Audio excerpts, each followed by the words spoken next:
with some of the issues about how much help you need, how important that help is. Like maybe you don't need a lot of help, but those few hours are critical. If you don't get those few hours, you're in serious shape.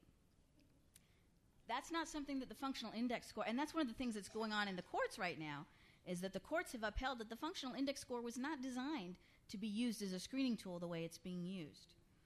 Unfortunately, one of the issues that's playing out in the courts, and this is something that some of my colleagues in state government have talked to me about, the courts are really refusing to let the state restrict the program, to cut it back.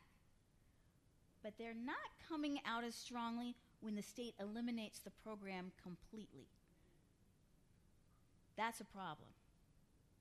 And I think they're basing that on the Medicaid Act, because personal care services, which is what we now use to help pay for IHSS, PCSP, is an optional service. States don't have to provide it. So if California wants to change it, the courts say, no, you can't change it. It's been this way forever. But if California wants to get rid of it, that might be legal. I know, I'm sorry. I want you to know what's going on. I want you to have the facts, because I think that if you're informed, you're powerful, but it's not good news.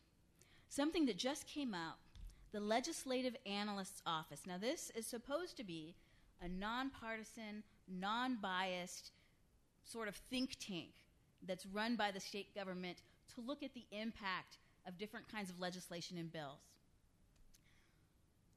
Some of you have read this. How many of you have looked at the Legislative Analysts? Yeah, good. Okay, good. It's good to know what's out there. If you haven't looked at it, Google it. This will come up for you, or I can give you the link. They also have a YouTube video that gives sort of an executive overview of their findings. They are recommending that the state target IHSS services to those recipients who are most likely to enter a nursing home. And from their research, they believe that that's about 13% of IHSS recipients. So they feel like some of the state's current plans are in line with, and they're only analyzing the financial impact. They are honest that they cannot measure the human suffering. And they do talk about that. So it's not entirely negative, but it's certainly not as strong a position as we need. They want to raise the threshold for even qualifying for IHSS. So not only making it available for 13% of the people who currently receive it, but also making it harder to get.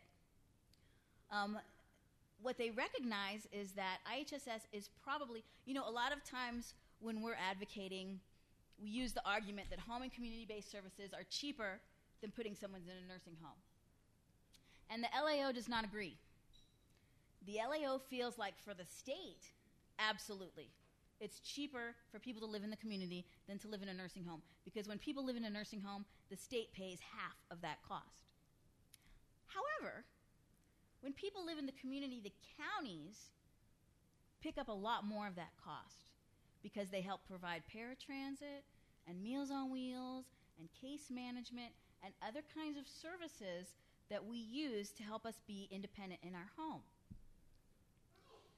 So for the counties, they say, and they've got this in writing, it is not a cost savings for the counties to have people living in their homes, to pay for IHSS.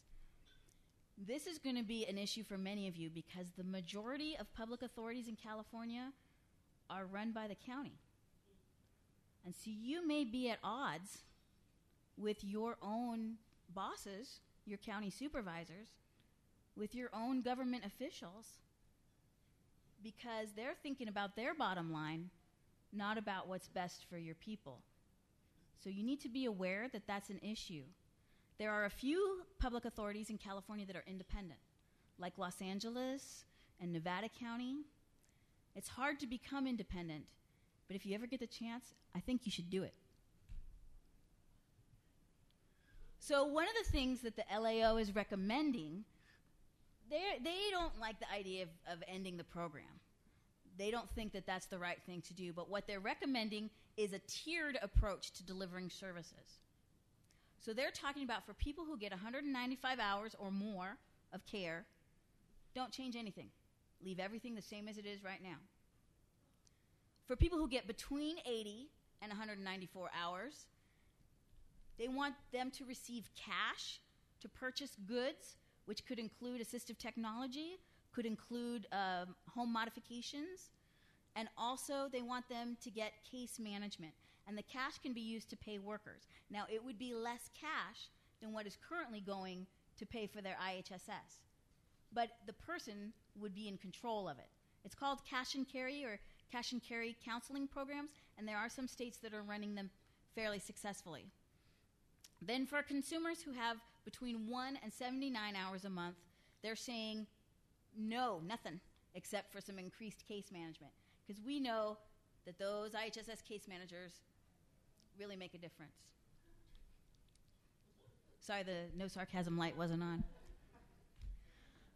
Something else is going on in California that is important to be aware of and participate in, and it sounds really boring, so please don't think it is. It's called an 1115 waiver. That sounds exciting, huh? But the 1115 waiver is critical. Right now, the way California provides services to people on Medi-Cal, which is California's version of Medicaid, right? And everybody on IHSS and everybody on SSI is affected by this.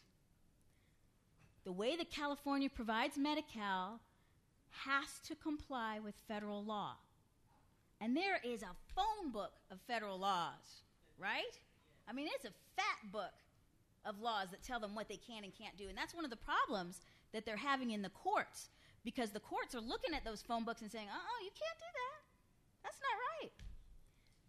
When a state gets an 1115 waiver approved, the state gets to write its own rules. The state does not have to follow the federal rules. Now, the federal government has to approve of the rules that the state writes, but it's kind of an informal negotiation between the state and the Centers for Medicaid and Medicare, which is called CMS. So it's not like a process where the public gets to participate and give their input and the government has to respond to people's concerns. It's kind of like, yeah, we think that's a good idea. Will that work for you? So it allows states to use Medicaid funds in ways that they're not otherwise allowed. It's considered a research or demonstration project that furthers the purpose of the program, but it can go on indefinitely. There are some program elements that the state cannot get rid of, like the state cannot say that the federal matching will be eliminated or reduced. Something that is not part of the rules for a Medicaid waiver, but has been the practice for as long as they've been granted, is that the state has to demonstrate budget neutrality. That means that the federal costs under the waiver can't go up. Now, we know that's not very realistic. Let's just talk about the aging of our population, shall we? And how many of us are living longer, and how many more of us there's going to be? Is it realistic to think that costs are not going to go up? What about inflation? What about the cost of oil and heating our homes and driving our cars? So this is a problem, because essentially the state has to demonstrate a cost savings in the face of inflation. Now, some waivers have enabled states to cover previously uninsured individuals, including adults who might not otherwise be covered because they don't meet some of the Medicaid standards. One of the issues that we've been having in California is that with IHSS, they used to have something called advance pay.